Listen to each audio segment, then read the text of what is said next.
Four high school seniors had traveled to Egypt as part of a school excursion.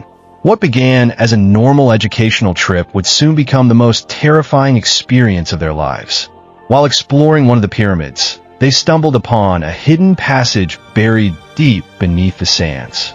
The narrow tunnel led them into a massive underground chamber unlike anything they had ever seen. At the center of the chamber stood two enormous golden dragon statues facing each other. Each statue stood nearly 8 feet tall, their jaws frozen in an eternal roar. Strange markings covered the walls around them. They looked Egyptian, yet somehow different, as if they belonged to a civilization far older than any recorded history.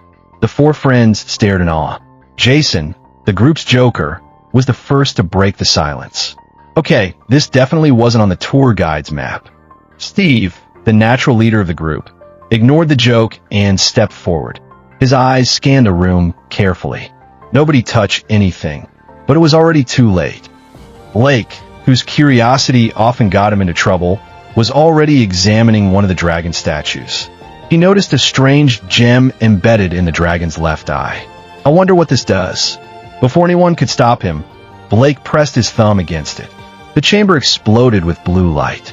The dragon's mouths opened, releasing beams of energy that spiraled around the room.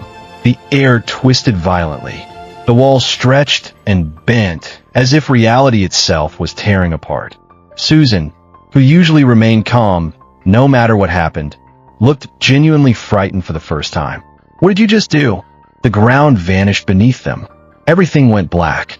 When they opened their eyes, they were no longer inside the cave. They stood beneath a blazing sun. At first, nothing seemed unusual. Then they noticed the pyramids. There weren't 3. There were dozens. Some were still under construction. Workers carried massive stone blocks while priests dressed in white robes moved between temples. The city stretched farther than the eye could see. Ancient Egypt. Alive. Breathing. Real. The four friends exchanged nervous glances. This has to be a movie set, Jason said. But deep down, he already knew it wasn't. What shocked them even more was that they could suddenly understand the people around them. Every word spoken in the ancient language made perfect sense. Days passed.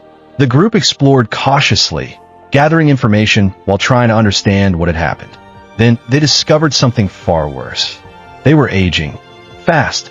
5 days in ancient Egypt had aged their bodies by 5 years. Panic spread through the group. If they remained trapped, they would grow old and die long before finding their way home. Desperate for answers, they searched for information about the dragon statues. Eventually, they learned that the artifact responsible for their journey was kept inside the royal treasure vault of the Pharaoh himself.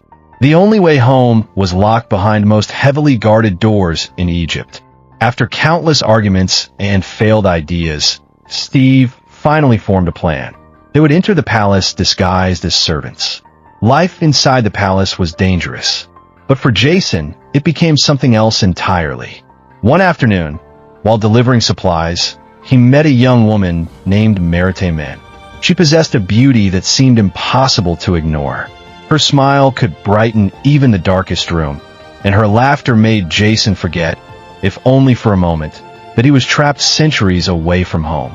The two quickly grew close. What Jason didn't know was that Betrayal was not an ordinary girl. She was the princess. One evening, she secretly invited him to her chambers. Jason accepted without hesitation. The moment he stepped inside, a palace guard spotted him. Within minutes, soldiers stormed the room. Jason was arrested and dragged away in chains. Hours passed. When Jason failed to return, Steve, Blake, and Susan began searching for him. Before they could find him, Betrayal found him first. She explained everything. At first, she refused to believe their incredible story about time travel and magical statues. But after hearing their desperation and seeing the fear in their eyes, she decided to help. Together, they sneaked into the royal treasure vault. At last, the dragon statue stood before them. Their way home, their salvation. But Jason was still missing. Betrayal promised she would rescue him while they waited. Then she disappeared into the palace corridors. Minutes passed, then more. Too many. Suddenly, Alarms echoed through the palace. The guards had discovered the breach. Footsteps thundered toward the vault. Steve hesitated. Blake hesitated. But Susan didn't. "We don't have time." She pressed her thumb against the dragon's left eye. Blue light erupted from the statue. The guards burst into the vault moments later. The room was empty. Steve, Blake, Susan, gone. The palace was immediately placed under lockdown. Security doubled. No one was allowed to leave.